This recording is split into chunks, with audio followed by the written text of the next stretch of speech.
गौरी पुत्र गणेश भगवान की जय। श्री लक्ष्मी नारायण भगवान की जय। श्री उमापति शंकर भगवान की जय।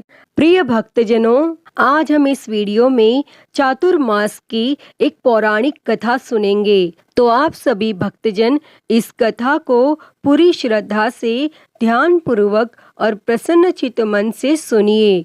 तो सभी प्रेम से बोलिए श्री लक्ष्मी नारायण भगवान की जय। भगवत पुराण में वर्णित इस कथा के अनुसार किसी गांव में एक विधवा दासी अपने पुत्र के साथ रहती थी। अपना और अपने पुत्र का पेट पालने के लिए वह एक ब्राह्मण के घर चूल्हे चौके का काम करती थी। वह अपने पुत्र को हमेशा अपने साथ रखती थी और वह ब्राह्मण भगवान विष्णु का भक्त था और साधु संतों की सेवा किया करता था।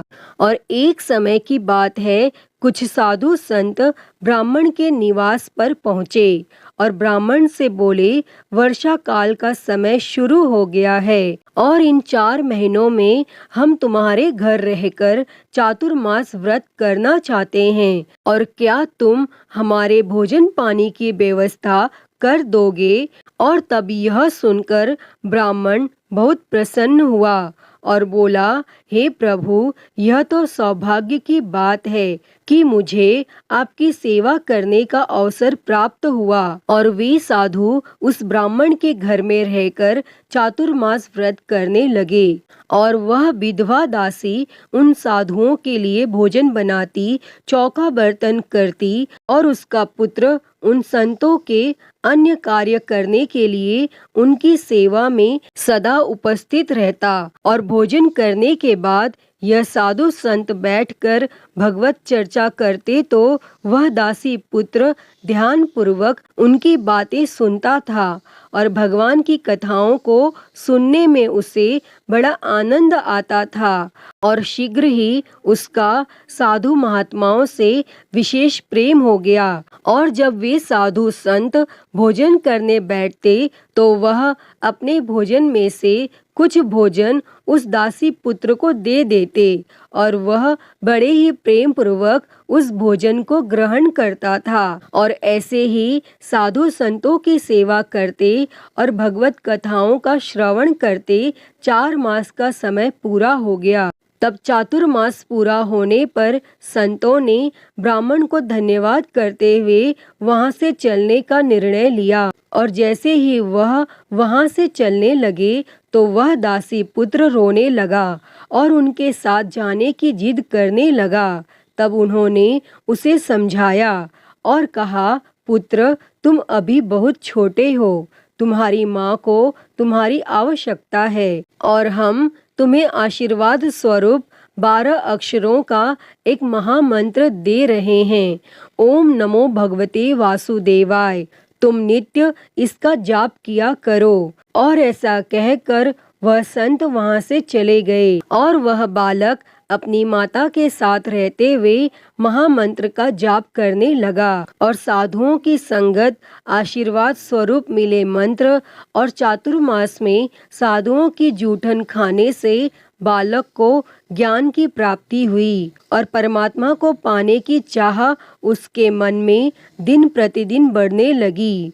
परंतु वह अपनी माता को छोड़कर जाना नहीं चाहता था क्योंकि वह अपनी माँ का एकमात्र सहारा था और अपनी माँ के साथ रहते हुए वह मंत्र साधना में लगा रहता था। और एक दिन संयोगवश उसकी माँ की सांप के डसने से मृत्यु हो गई और वह बालक अपनी माँ को मृत देखकर अत्यंत विलाप करने लगा। लेकिन शीघ्र ही उसे यह एहसास हुआ कि शायद भगवान ने उसकी माँ को उससे दूर करके सांसारिक बंधनों से उसे मुक्त कर दिया है।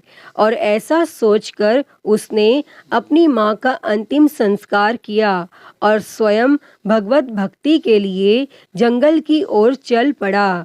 और जंगल में एक पीपल के पेड़ के नीचे बैठकर साधुओं द्वारा दिए गए मंत्र ओम नमो भगवते वासुदेवाय का वह निरंतर जाप करने लगा और एक दिन जब वह मंत्र साधना कर रहा था तो उसे एक अलौकिक तेज के दर्शन हुए, जिसमें साक्षात श्री हरि दिखाई दे रहे थे और उन्होंने उस बालक को आशीर्वाद दिया कि मेरे प्रिय चातुर्मास में तुमने साधु संतों की सेवा करी और निरंतर मेरा जाप करा।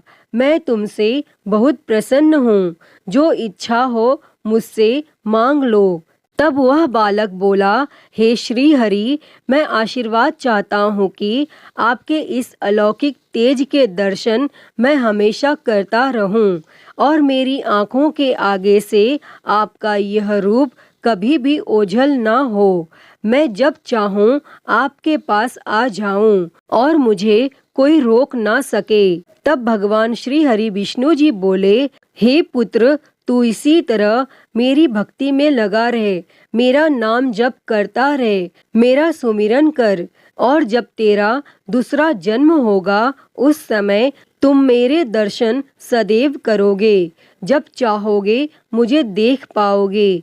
मेरे आशीर्वाद से तुम्हें अपने इस जन्म का स्मरण बना रहेगा। और ऐसा कहकर भगवान श्री हरि अंतर्ध्यान हो गए और वह बालक प्रभु भक्ति में लग गया और प्रभु भजन करता हुआ वह दिन रात अपने देह से छुटकारा पाने और अगले जन्म में भगवान को पाने के बारे में सोचता रहा और इस प्रकार की इच्छा करते हुए भगवान श्री हरि की कृपा से उस बालक की मृत्यु हो गई और अगले जन्म में दक्ष प्रजापति के अंगूठे से उत्पन्न होकर उस बालक ने नारद मुनि का जन्म पाया और प्रभु कृपा से उन्हें अपने पूर्व जन्म का स्मरण बना रहा और संतों की चातुर्मास में करी गई सेवा और प्रभु भक्ति से उस बालक ने नारद मुनि का जन्म प्राप्त कर हर पल प्रभु का दर्शन करने का सौभाग्य प्राप्त किया और तीनों लोकों में नारद जी को ऐसा आशीर्वाद प्राप्त है जब उनका मन हो तो नारायण नारायण करते हरि दर्शन को पहुंच जाते हैं। प्रिय भक्तजनों, इस प्रकार चातुर्मास में साधु संतों की सेवा करने के प्रभाव से एक साधारण बालक को ब्रह्मा जी का पुत्र होने का सौभाग्य प्राप्त हुआ। अतः हे भगवान श्री हरि विष्णु जी, इस कथा को कहते, सुनते और हुंकारा भरते सभी पर सदैव अपनी कृपा बनाए रखना। सभी के जीवन के कष्टों को दूर कर सभी के जीवन में सुख और समृद्धि देना। तो सभी प्रेम से बोलिए, श्री लक्ष्मी नारायण भगवान की जय। सर्व देवी देवता की जय। प्रिय भक्तजनों, तो मैं उम्मीद करती हूँ कि आपको आज की यह कथा पसंद आई होगी और अगर वीडियो अच्छी लगी हो तो इसे लाइक करें, ज़्यादा से ज़्यादा शेयर करें और कमेंट बॉक्स में श्री लक्ष्मी नारायण भगवान की जय लिखना ना भूलें और हरिहर भक्ति चैनल को सब्सक्राइब कर नोटिफिकेशन बेल को ज़रूर ऑन कर लें। हर हर महादेव। धन्यवाद।